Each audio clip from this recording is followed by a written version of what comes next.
Provérbios, no capítulo de número 6, o versículo de número 12 até o versículo de número 19. Os irmãos encontraram, digam amém. Diz assim a palavra do Senhor: o homem de Belial, o homem vil, anda com perversidade na boca, pisca os olhos, ou acena com os olhos, faz sinais com os dedos, faz riscar o chão com os pés.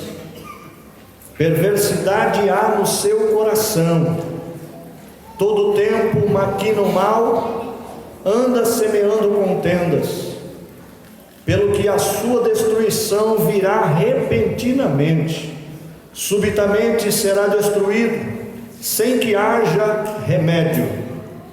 Há 6 coisas que o Senhor odeia, 7 que a sua alma abomina: olhos altivos, língua mentirosa, mãos que derramam sangue inocente, coração que elabora projetos iníquos e pés que se apressam a correr para o mal, testemunha falsa que profere mentiras e o que semeia contendas entre irmãos.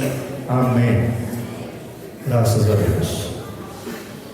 Meus irmãos, nós estamos diante de uma palavra onde o autor ele descreve qualidades do homem de Belial. Ele fala acerca do homem vil, do homem mau, daquele que maquina em seu próprio coração intentos ruins e projetos de destruição para o outro. A Bíblia vai dizer, irmãos, que as características que este homem de Belial traz consigo são abominações diante de Deus.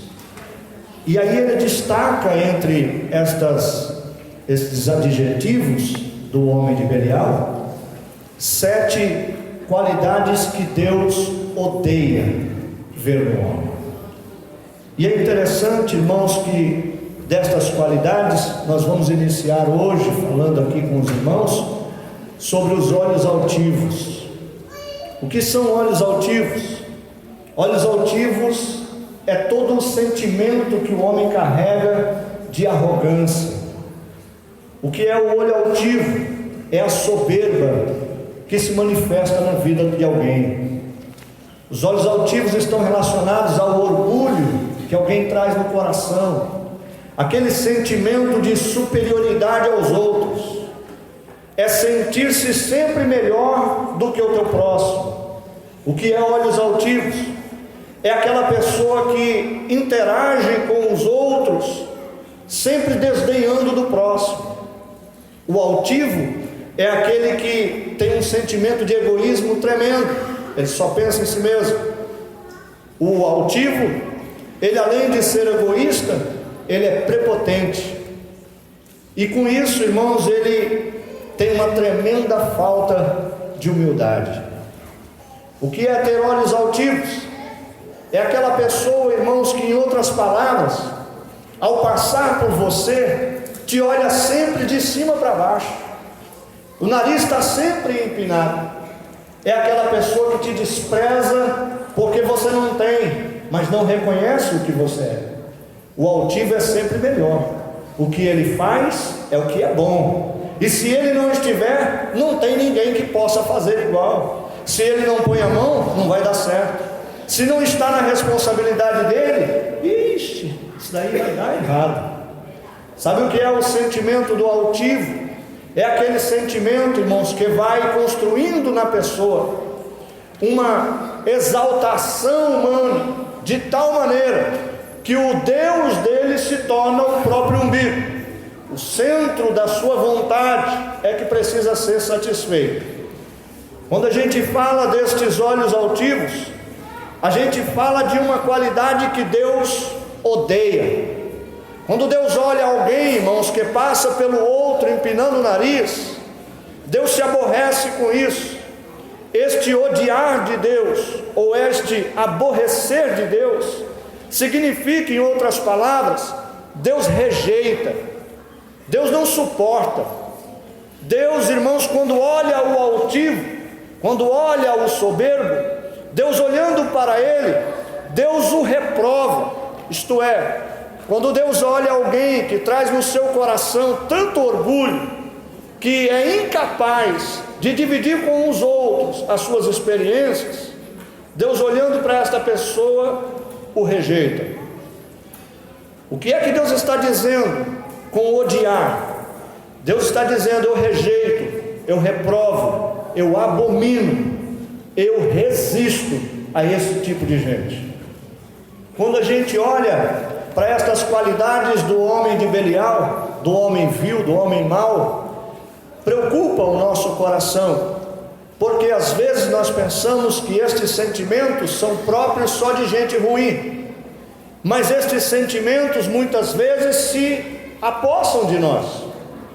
Quando muitas vezes no seio da igreja, alguém que recebe um cargo, uma posição, um título de liderança, e começa a achar que ficou mais importante do que o que ele está liderando, isto é ser altivo, e Deus começa a rejeitar.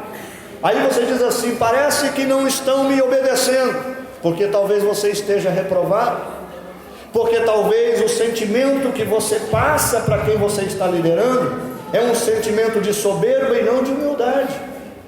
Quando nós olhamos para a palavra de Deus, nós vamos entender que a Bíblia nos dá a entender que os olhos são as janelas da alma. É pelas janelas que eu vejo o que está acontecendo do lado de fora, mas quem passa pelo lado de fora, olhando para a janela, também sabe mais ou menos o que está acontecendo aqui dentro, ainda que não participe. Quando muitas vezes você olha para os olhos de alguém, se prestar bem atenção, os olhos desta pessoa pode revelar o que ele traz no seu próprio coração. Quando você olha o semblante de alguém que está endurecido, você logo pensa o quê? Está bravo. Se você olhar de alguém assim, está o quê? Está feliz. Você olha para os olhos de alguém que está lacrimejando, você diz assim: está emocionado. Você olha para os olhos de alguém que está sujo nos cantos, precisando de, você diz: acabou de acordar. Os olhos revelam muitas coisas. Quando nós olhamos para os olhos de alguém, o coração desta pessoa pode ser revelado. Os olhos de quem é mau revela as fraquezas que existem no coração daquela pessoa. A altivez da pessoa muitas vezes vai se mostrar a nós pelo jeito que ela olha a você. Você já percebeu que quando você adquire um bem e você está feliz, quando você compartilha com pessoas, aqueles que se alegram com você, o zoinho enche de ruga aqui porque dá um sorrisão, mas aquele que é altivo, soberbo, que diz assim: quem deveria ter ganhado isso era eu, não ele, o zóio dele já fica assim. E tem um olho gordo, mas vamos deixar isso para lá. Mas olhando para a altivez, nós percebemos que os olhos do altivo dão sinais. No começo do texto a Bíblia diz que o homem de Belial dá sinais com os olhos. Você já viu gente que não quer se comprometer com a palavra? O que ele faz? Ele diz assim: vamos pegar fulano. Aí ele arquiteta todo um projeto, e quando fulano chega, de vez ele diz assim: vai lá e pega ele. Aí ele diz assim, sabe como é? Ele aponta com os olhos, porque ele não quer se comprometer com as palavras. O altivo é astuto, o altivo ele planeja, e mesmo sem falar, ele acena. Olha lá, vem passando. Sabe como é? A gente não se percebe, mas Deus não gosta desse tipo de coisa. Cuidado, irmão, quando você vê aquela irmã passando, que ela está sempre bem vestida, você diz assim: olha o sapato dela, olha o terno que esse irmão veio para pregar, veio de Camboriú. Isso é feio, Deus não se agrada disso. Isso é inveja, isso é coisa de gente soberba, que acha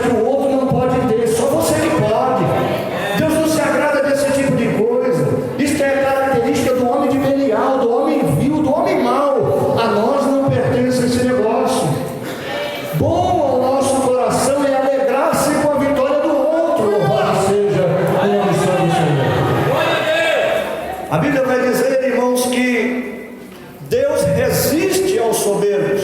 Tiago, no capítulo 4, versículos 6 e 7. Mas Ele dá graça aos humildes. Quando nós olhamos para isso, a Bíblia vai trazer uma série de relatos do que é, irmãos, ser soberbo, do que é ser arrogante, do que é ser uma pessoa com olhos altivos e qual é o resultado disso. Provérbios, no capítulo 16, versículo 18, vai dizer: a soberba precede a ruína ou a queda, a altivez antecede a derrota. Sempre que você olhar para uma pessoa que é arrogante, que é altiva, que tem soberba no coração, que trata você com indiferença, que menospreza o que você é e sempre se põe acima de você, pode aguardar, é só uma questão de tempo para que a ruína desta pessoa venha cair sobre ela. Louvado seja o nome santo do Senhor. Ainda em Provérbios capítulo 17, versículo 19, a Bíblia vai dizer: quem gosta e vive brigando ama o pecado, mas quem age com arrogância está à procura da sua própria destruição. O arrogante, aonde chega, arruma encrenca. O altivo, irmãos, por onde passa, ele cria antipatia. E aonde ele chega, a confusão está armada. E alguém às vezes diz assim: parece que ninguém se incomoda com isso, ninguém vai tomar uma atitude, não precisa pôr a mão. Deus está dizendo: aquele que ama a briga, a encrenca, a confusão, sobre ele virá a repentina destruição. A arrogância do seu coração está preparando para ele uma cilada, ou a própria soberba da sua alma está montando contra ele uma ruína que trará tremenda destruição. Quando nós olhamos para a palavra de Deus, ainda em Provérbios, no capítulo de número 18, versículo 12, diz: pouco antes da queda, o coração do homem se enche de arrogância, o humilde, contudo, antecede a sua honra. Deus está nos dizendo nesta noite que nós devemos desviar deste caminho do homem de Belial, que o sentimento que carregamos no nosso coração, muito diferente da soberba, precisa, irmãos, gerar em nós humildade. Que esta humildade que carregamos no nosso coração, ela precisa ser a marca daquilo que nos identifica como cristão. Quando olhamos, irmãos, para a palavra de Deus, nós vamos encontrar diversos homens que se destacaram pela arrogância do seu próprio coração. Mas Esther traz um homem, irmãos, em particular, que eu acho que é um dos maiores exemplos de arrogância que a Bíblia tem. O nome dele era Amã. No capítulo de número 3, versículo 5 em diante, Amã, irmãos, certo dia está andando pela cidade, e como era hábito dele, ele levava um cavalo muito bem adornado, soldados em sua volta, e por onde ele passava, ele obrigava que as pessoas se curvassem e fizessem reverência para ele. Mas havia naquela cidade de Suzã um homem pelo nome de Mardoqueu, e este Mardoqueu, todas as vezes que este Amã passava no seu cavalo, rodeado de soldados, querendo ser honrado, ele permanecia em pé, ereto, e não se curvava. Era fiel a Deus, era um homem humilde, porém, irmãos, não se dobrava perante a soberba dos outros. E quando este homem vai passando, ele olha para Amã, Amã olha para Mardoqueu, e Mardoqueu está em pé. Ele diz: você não vai se curvar? Não. Porque eu deveria? Quem é você para que eu me curve? Eu só me curvo diante do Deus de Israel. E ponto final. Este homem entra, irmãos, tomado por um sentimento de arrogância, de prepotência, uma altivez tremenda. Ele não se conforma porque todo mundo o reverencia, e aquele simples homem de Deus não se curva perante ele. Ele começa a arquitetar um plano. A Bíblia diz que ele chega a tramar uma lei que viria, irmãos, de encontro ao assassinato de todos os judeus que morassem em Suzã. E quando assim ele faz, Deus providencia a rainha Esther e eleva a rainha Esther ao cargo, irmãos, de esposa do rei, e ele agora ocupa ali a sua posição. A Bíblia vai dizer que num certo dia, alguns homens deste rei tramam a sua morte, a morte do rei Assuero. E lá fora está Amã, Lá fora está Mardoqueu, na mesma porta que costumava ficar todos os dias. Ele ouve um soldado dizer para o outro: vamos matar o rei esta noite. Ele corre e delata os dois soldados, anuncia que havia uma trama de morte para aquele rei. O rei então é livrado da sua morte, os anos passam e Mardoqueu fica esquecido.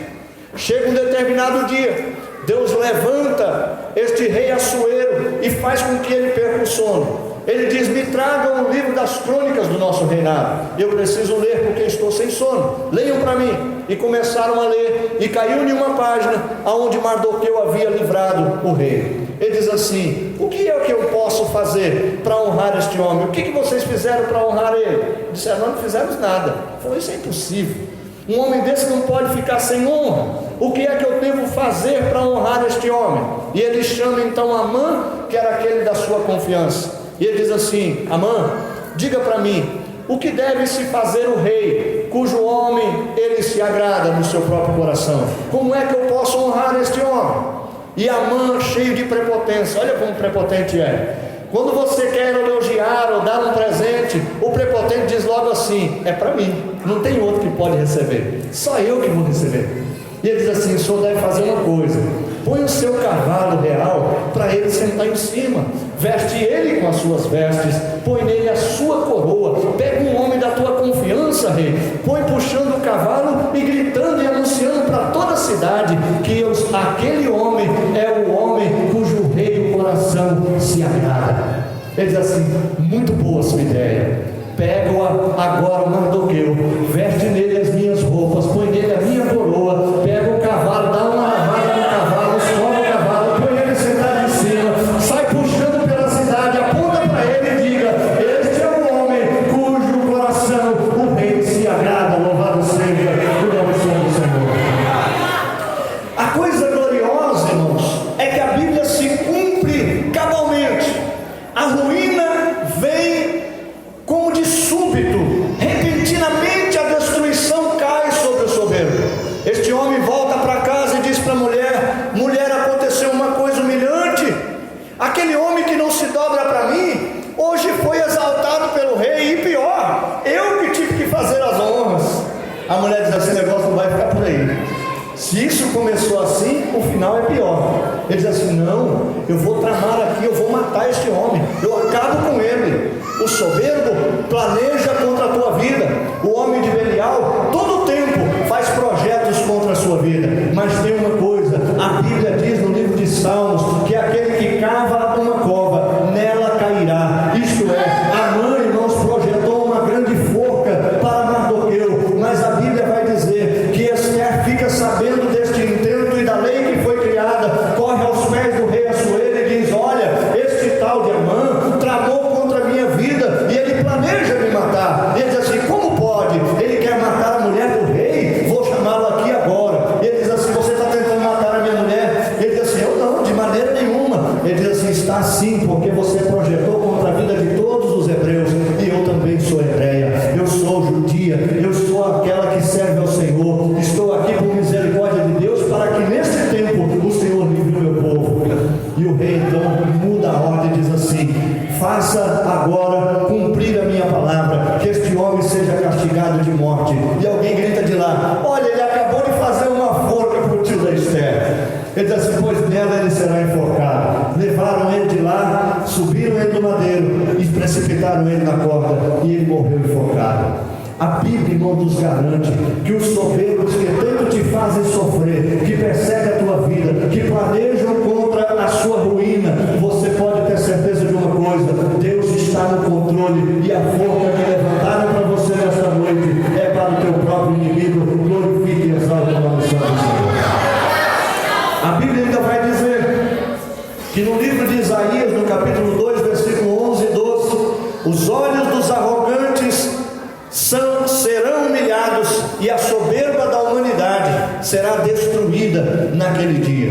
Irmãos, toda soberba debaixo da terra tem um prazo de validade. A humanidade que vive debaixo desta arrogância, dessa prepotência, Deus já colocou um limite naquele dia. Que dia é este? O grande e terrível dia do Senhor, em que Ele virá buscar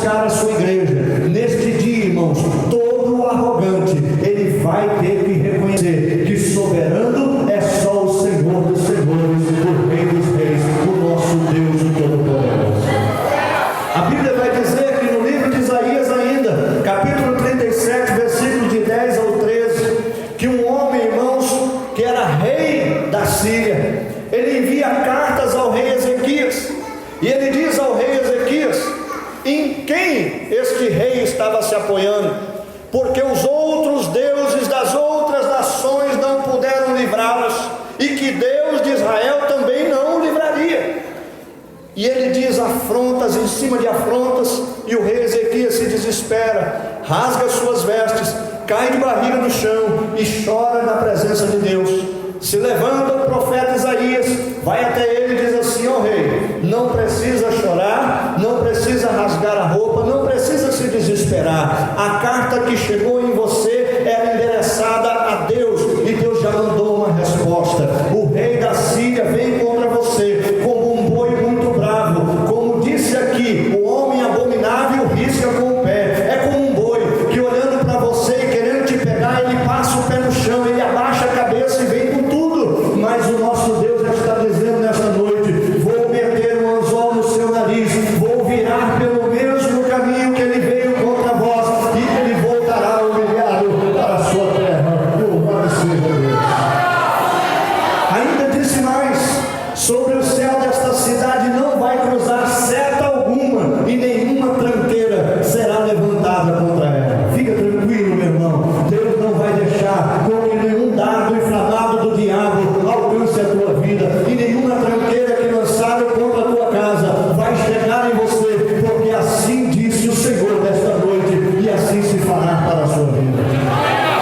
Escute bem uma coisa: a Bíblia vai dizer no livro de Daniel que um homem por nome Nabucodonosor, o rei da Babilônia, ele está, irmãos, construindo o seu império. Se nós formos pensar, irmãos, existe uma das 7 maravilhas do mundo antigo, chamado Jardim Suspenso da Babilônia. Estas maravilhas foram construídas no Império Babilônico. E Nabucodonosor, diz a Bíblia, que um certo dia ele é advertido pelo profeta Daniel, e ele diz: olha, ó rei, que seja isso contra os teus inimigos, mas não contra o Senhor. Mas se eu fosse o Senhor, eu me humilharia um pouquinho na presença de Deus, porque a tua soberba já está chegando diante de Deus. Eu vejo uma grande árvore que cresceu, as nações vêm vindo e vêm se abrigando debaixo dela. Olha, todo mundo busca abrigo em você, e por causa disso você está crescendo, você está inchando, você está ficando soberbo. Mas Deus está dizendo para você: cuidado, o machado está posto na raiz da árvore. Esta árvore vai tombar e ela vai ser presa no chão com cadeias de bronze. Você de lá não poderá sair até que se cumpra o tempo de Deus. Aí você será restituído ao seu trono. E ele diz assim: então eu vou me humilhar, eu vou obedecer a Deus. E ele fez assim, pelo menos por um período. Mas passado um ano, aparentemente de uma conversão fajuta, ele se levanta, sai no alpendre do seu palácio, ele começa a contemplar tudo o que havia feito, e olha as palavras deste rei: esta é a grande Babilônia, que construí com o meu magnífico poder, e para a glória da minha majestade. Olha que soberbo, irmão. Foi magnífico o meu poder, eu construí para a glória do meu reinado, da minha majestade. Tem muita gente assim, irmãos, faz uma coisinha de nada e acha que é muita coisa. Deixa eu te dizer uma coisa: às vezes alguém toca bem e diz assim: olha como eu estou tocando, nossa, eu sou o melhor daqui. E ele não sabe que antes dele nascer, Beethoven, mesmo surdo, já tinha composto a 19ª Sinfonia. O camarada às vezes é um profissional de mão cheia, bate no peito e diz assim: ninguém faz isso melhor do que eu. Às vezes o camarada mexe com o computador, é um hacker lá, desmonta, faz senha, abre o computador de fulano, de ciclano, entra da casa dele no computador do outro e diz assim: nossa, eu sou bom. Mas antes de você aprender a digitar, existia um Graham Bell, irmãos, que havia feito um telefone. Antes desse celular chegar nas tuas mãos e você ter acesso, alguém já tinha planejado isso, irmãos, e já tinha feito. E o que foi que você fez?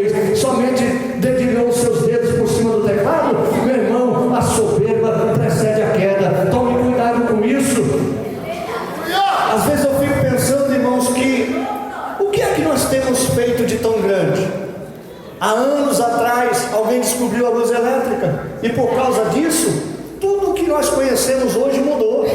Isaac Newton já sabia, irmãos, destas coisas, muito antes de você chegar com o seu dedinho na lâmpada e dizer assim: haja luz.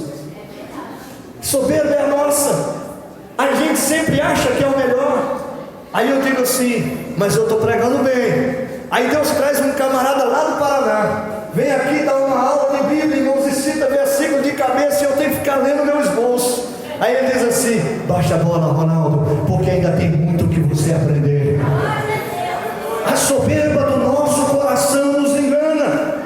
Sabe qual é o problema do soberbo? Ele não está apto a aprender. Ele sabe tudo, que conhece tudo, que ele já está pronto. Ninguém o ensina, ninguém pode repreendê-lo. O soberbo, ele é impedido de crescer na sua vida espiritual, material, sentimental. Ele não cresce, porque ele acha que está pronto. A soberba engana o seu coração. Quando nós olhamos para a Bíblia, nós vamos ver que este rei Nabucodonosor, quando ele pronuncia estas palavras, Deus abominou as palavras da sua boca.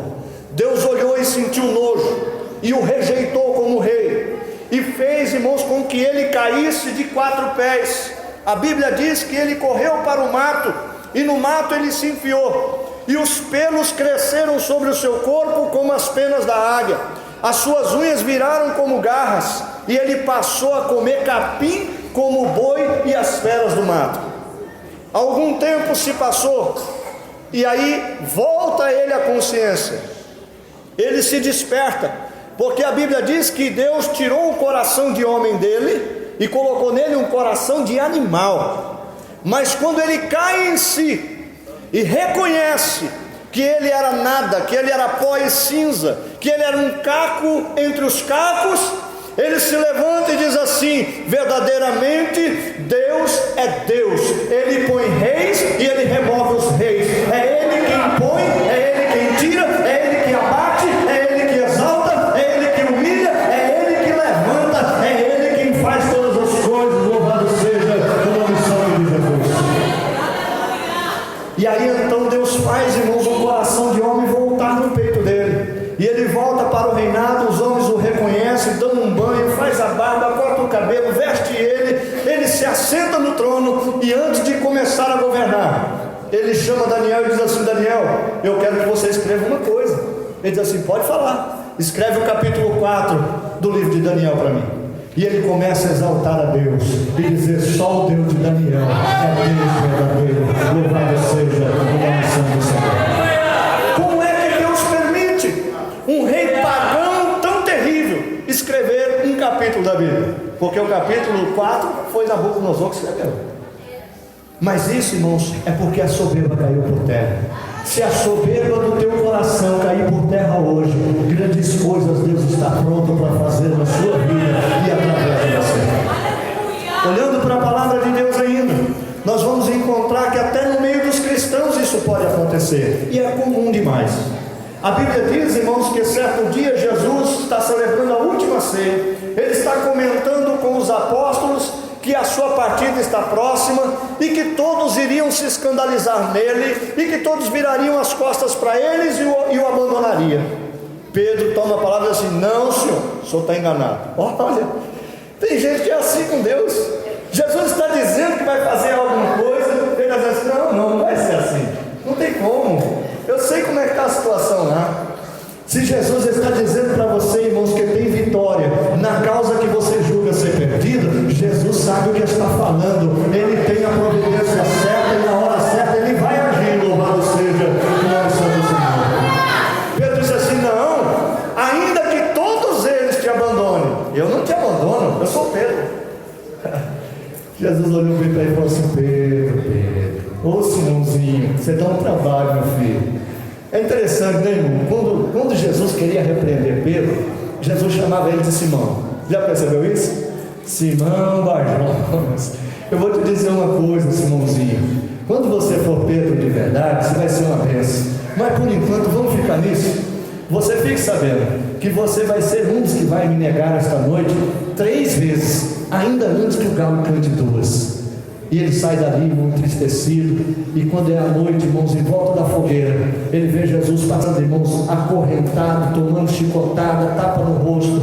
E ele teme aquilo e diz assim: se os homens me pegar aqui, vão fazer o mesmo comigo. E alguém diz assim: você estava andando com ele, não estava? Não, eu não estava não. Você é amigo dele, rapaz? Nós estivemos junto com ele. Não, vocês não me viram, não sou eu, é outra pessoa. Vem outro e diz assim: mas o seu jeito de falar é igualzinho o jeito que ele fala. Você anda igualzinho ele anda, rapaz, a tua roupa te condena. Ele diz assim: não, Senhor, não era eu. E quando ele acaba de dizer isso, o galo canta 3 vezes. Jesus olha para ele e a ficha cai na hora que ele era um homem soberbo, prepotente, achando que era melhor do que os outros apóstolos, dizendo: eles vão te deixar. Eu não deixo. Nós deixamos sim, irmãos, porque nós não conhecemos o que vai no nosso coração.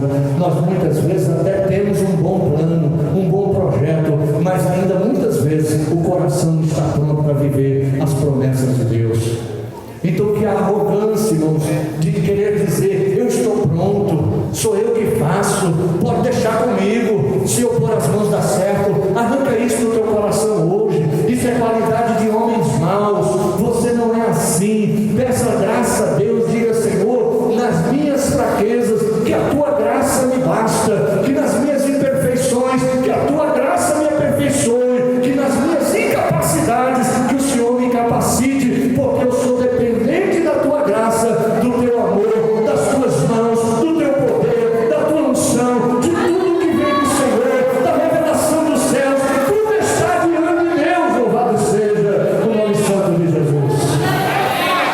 Olhando ainda para a palavra de Deus, irmãos, nós vamos ver Paulo orientando a Timóteo no capítulo 3, no versículo 6. Ele diz assim: não seja neófito, a fim de que não se enlouqueça e caia na mesma condenação que caiu o diabo.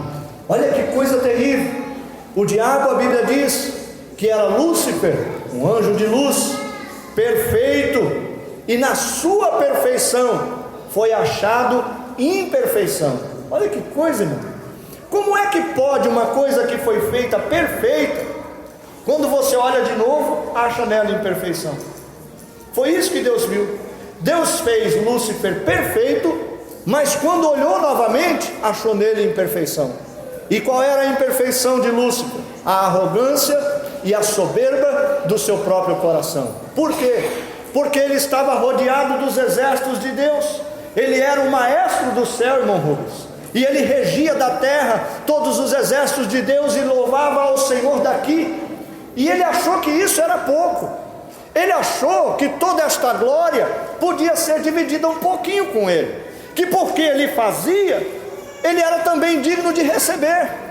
Irmãos, não se engane, são muitas as pessoas que às vezes até trabalham no âmbito da igreja, mas o coração dela está assim: eu não sei se está valendo a pena fazer isso, porque quem está ganhando mérito é o pastor Ronaldo.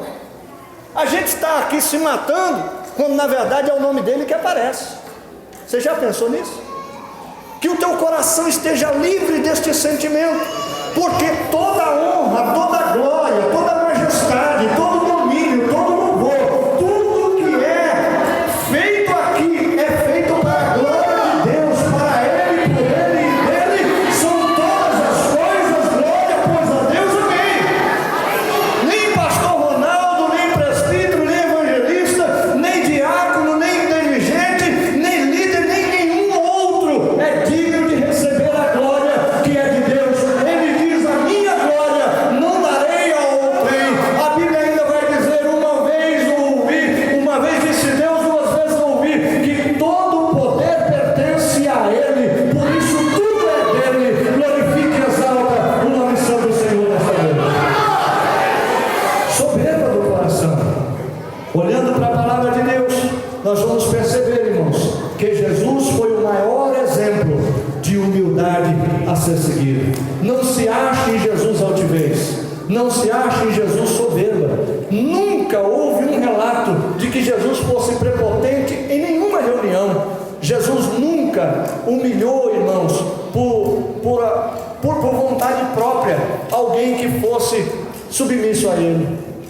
Muito pelo contrário, como mestre, Ele chegou a ser rejeitado. como filho de Deus, não foi reconhecido. E no exemplo de humildade de Jesus, já começa no seu nascimento.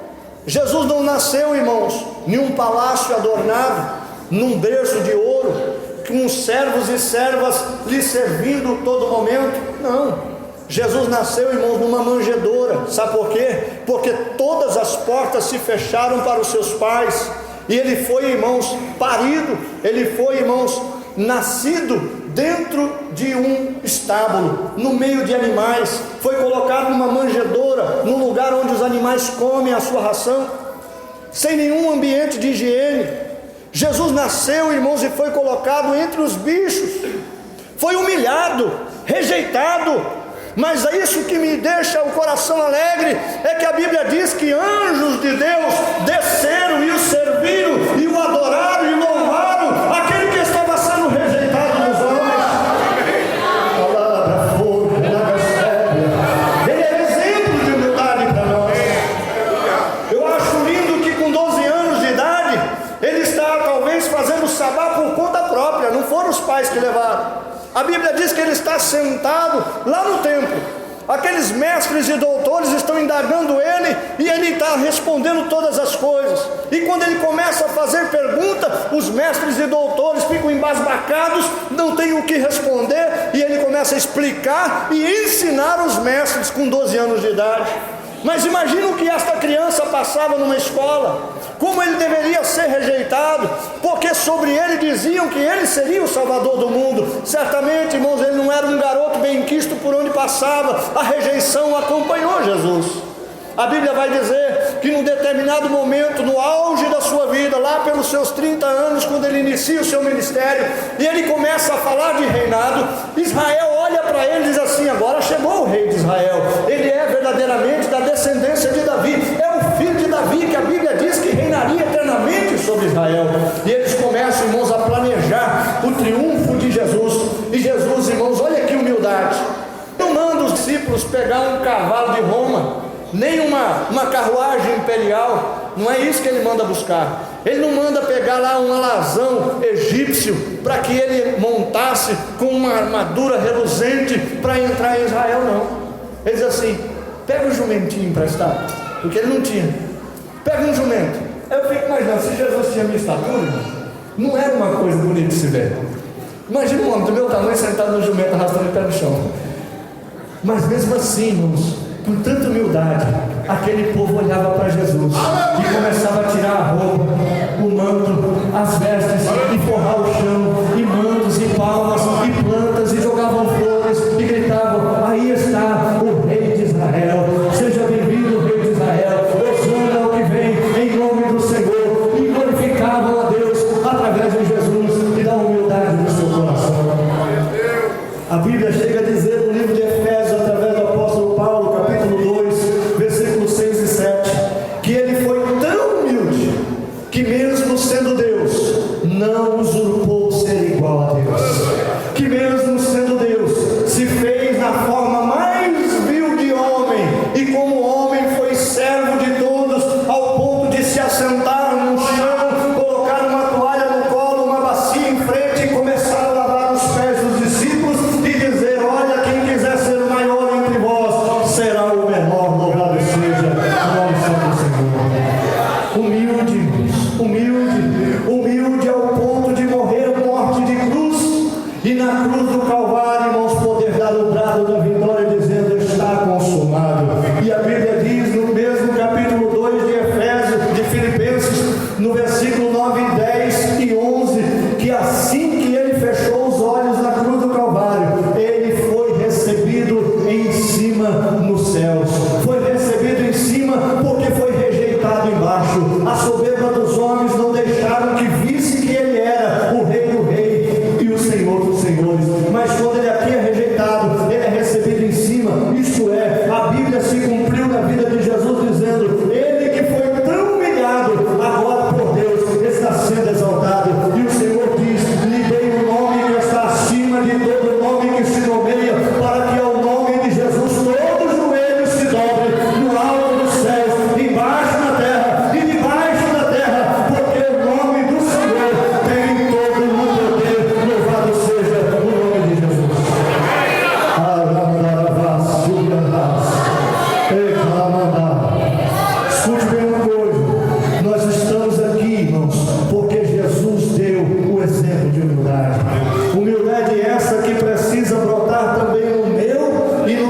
coração, que este homem de Belial não venha a ser nenhum de nós, que este homem vil não seja, irmãos, nenhuma das características que brote na nossa vida, mas que a nossa vida possa seguir os passos de Jesus e que a humildade que há em nós possa estar, irmãos, preparando a grande vitória e precedendo a honra que Deus quer trazer ao teu coração. Eu quero te convidar a se colocar de pé nesta noite. Eu quero orar por você. Aleluia! Porque o orgulho é um sentimento que vem silencioso, ele é rasteirinho, ele vai entrando, a gente não percebe. É alguém que nos aflige e daqui a pouco a gente está tramando devolver na mesma moeda. O orgulho é aquele negócio que uma vez você é ofendido, você diz assim: já passou, mas eu ainda lembro. Fulano falou isso, mas faz tanto tempo. Mas ainda está aqui no meu coração. Quando eu lembro, dói. É o orgulho. Que muitas vezes alguém diz assim: eu devia deixar isso para lá. É verdade, não está produzindo nada. Não, mas eu não esqueço do que ele fez. Está ressentido. O que é ressentido? Está debaixo do ressentimento. O que é ressentimento? É sentindo de novo a dor que já passou. Quando eu me firo, eu furo o dedo, eu me queimo, eu bato o dedão do pé, dói demais. Mas no outro dia a dor diminui. Daqui a pouco não dói mais. Mas o ressentido não. É como se ele tivesse um machucado e ele pegasse com a unha e ficasse assim, toda hora ele arranca a casca e fura, que deixa sangrar. E quando ele vê que está cicatrizando, ele vai lá de novo, passa um negócio. O que é o ressentimento? É uma ferida que mesmo que queira cicatrizar, você não deixa. Você está sempre buscando sentir aquela dor que já foi ruim. Isso é soberba, isso é orgulho. A imperfeição do nosso coração se revela onde? No orgulho que a gente tem de não reconhecer que muitas vezes o causador do problema fomos nós, porque o orgulhoso não consegue ver onde errou, ele sempre acha que é o outro que está errado. Minha esposa vive falando isso para mim. Desculpa,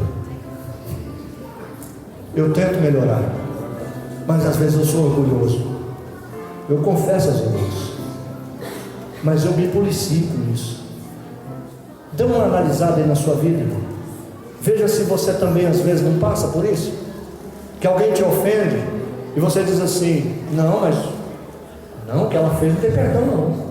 Tem sim, porque nas tuas ofensas e delitos Jesus te enxergou, foi lá. Jesus te viu, foi mergulhado nessa lama aí que o pastor Edilson pregou aqui. Era nessa lama que nós estávamos atolados, mas Jesus, com a mão muito forte, foi lá, irmãos, pegou e transportou das trevas para a sua maravilhosa luz. Pastor,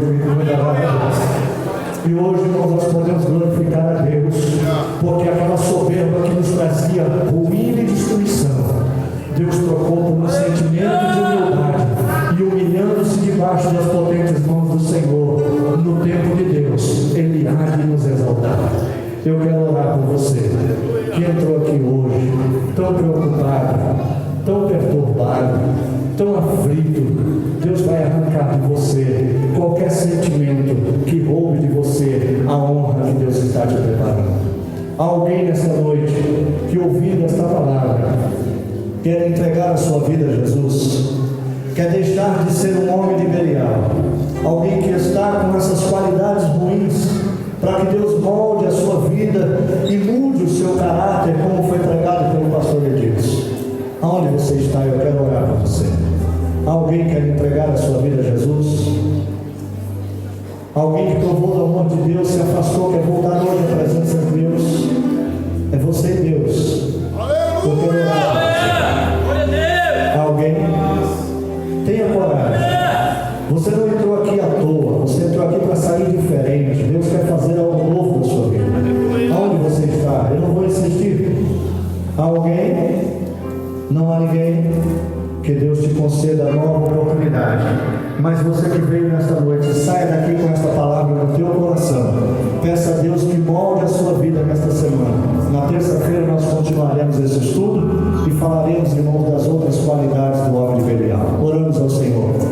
Senhor, nosso Deus e nosso Pai, Deus amado e querido, no nome de Jesus Cristo, teu Filho, nós nos colocamos mais uma vez diante da sua presença. Na sua presença, Senhor, nós queremos declarar a Deus a gratidão do nosso coração por poder participar deste culto tão maravilhoso, pelas palavras que ouvimos nesta noite, pela tua graça,